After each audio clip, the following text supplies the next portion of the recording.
నమస్తే, welcome to meta news. ఇక మ్యాటర్లోకి వచ్చేస్తే పార్టీలు వేరైనా కూటమి ఎజెండా ఒకటే. నార్త్, కోస్తా, సీమ ఇప్పుడు ఎక్కడ చూసినా అంతా కూటమి హవానే నడుస్తుంది. సీమలో వైసీపీ టార్గెట్గా ప్రత్యేక వ్యూహాలు కూడా సిద్ధమవుతుంది. ముఖ్యంగా కూటమి పార్టీలు తమ బలాన్ని పెంచుకోవడానికి కార్యక్షేత్రంగా కడపనే ఎంచుకుంటున్నారు. సీమలో తమకు తిరుగులేదనుకున్న వైసీపీకి గత ఎన్నికల్లో చావు దెబ్బ తగిలింది. జగన్ ఇలాకాలో సైతం గ్రాండ్ విక్టరీ కొట్టింది కూటమి. వైసీపీ తాము బలంగా ఉన్నాము అని చెప్పుకునే రాయలసీమలో 52 అసెంబ్లీ స్థానాలకు గాను ఏకంగా 45 సీట్లను కూటమి గెలుచుకుంది. కడపలో కూడా వైసీపీ పట్టు నిలుపుకోలేకపోయింది. దాంతో మొన్నటి ఎన్నికల తర్వాత కూటమి కాన్సన్ట్రేషన్ ఓవర్ టు సీమ అయిపోయింది. తెలుగుదేశం పుట్టాక చాలా నగరాల్లో మహానాడు పెట్టారు. కానీ ఫస్ట్ టైం హిస్టరీలో సాధించినన్ని సీట్లు సాధించిన తరువాత కడపలో పార్టీ పండుగ నిర్వహించి వైసీపీకి తన సత్తా ఏంటో చూపించింది టీడీపీ. జగన్ సొంత గడపలో మహానాడు కార్యక్రమాన్ని ఘనంగా నిర్వహించింది. ఇది ఇక్కడ రాజకీయ వాతావరణాన్ని పూర్తిగా మార్చేసింది. ఇప్పటి వరకు కడప జిల్లాలో ఎప్పుడూ ఈ స్థాయిలో పార్టీ కార్యకలాపాలు జరగలేదు.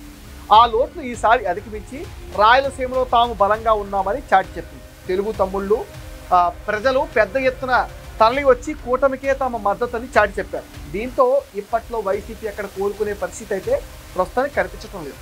సీమను సస్యశ్యామలం చేయడం ద్వారా మరో 2-3 టర్ములు తమదే పవర్ అని అంచనా వేస్తోంది టీడీపీ. అందుకే రాయలసీమ అభివృద్ధిపైన ప్రత్యేకంగా దృష్టి సారించింది.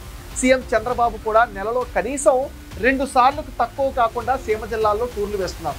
అటు జనసేన అధినేత డిప్యూటీ సీఎం పవన్ కళ్యాణ్ సైతం సీమ పర్యటనతో జగన్ అండ్ ఆ పార్టీ నేతలకు వార్నింగ్ ఇస్తూ వస్తున్నారు.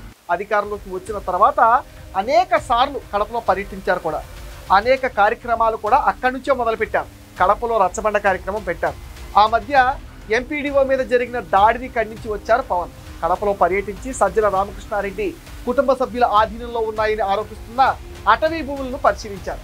అవసరమైతే పార్టీ ఆఫీస్ అక్కడ పెడతానంటూ వైసీపీ నేతలను కూడా టెన్షన్ పెట్టారు. కర్నూలులో గ్రీన్ కో ప్రాజెక్ట్ పనులు పరిశీలించారు.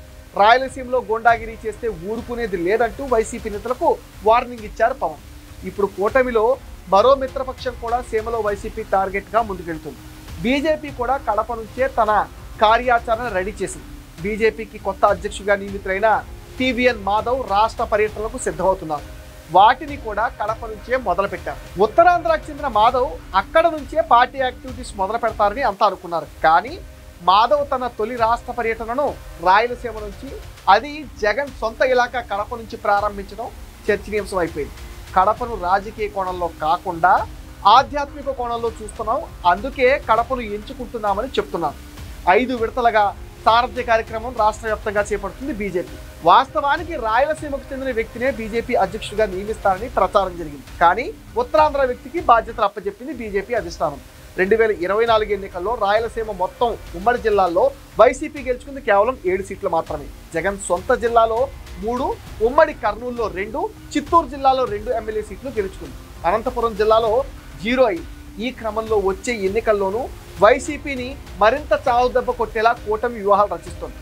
జగన్ నియోజకవర్గం పులివెందల సహా కడప మొత్తం క్లీన్ స్వీప్ చేసేలా కార్యకర్తలు, నాయకులు పనిచేయాలని ఇటీవలే మహానాడు సందర్భంగా సీఎం చంద్రబాబు సంకేతాలు కూడా పంపారు. మిగిలిన సీమ జిల్లాల్లోనే ఫలితాలు మరింత మెరుగ్గా వచ్చేలా కూటమి నేతలు సమన్వయంతో పనిచేయాల్సిన అవసరమని నొక్కి చెప్పారు. ఇప్పటికే కూటమి ఏడాది సుపరిపాలన పైన సీఎం ప్రజలు చాలా సంతోషంగా ఉన్నారు. ప్రజల ఆశలను బొమ్ము చేయకుండా ఇదే మాదిరి ముందుకు సాగితే కూటమికి తిరుగులేదంటున్నారు రాజకీయ పరిశీలకులు. ఇది మెటా న్యూస్ అప్డేట్. ఈ వీడియో పైన మీ విలువైన ఒపీనియన్ని కామెంట్ సెక్షన్లో పోస్ట్ చేయండి. మీరు ఇచ్చే కామెంట్స్తో మరిన్ని ఇంట్రెస్టింగ్ వీడియోస్ మీకు అందిస్తాం. అండ్ మీరేం చేయాలో మీకు తెలుసుగా, ఈ వీడియోస్ని లైక్ చేయండి, షేర్ చేయండి, మెటా న్యూస్ని సపోర్ట్ చేయండి, సబ్స్క్రైబ్ చేయండి.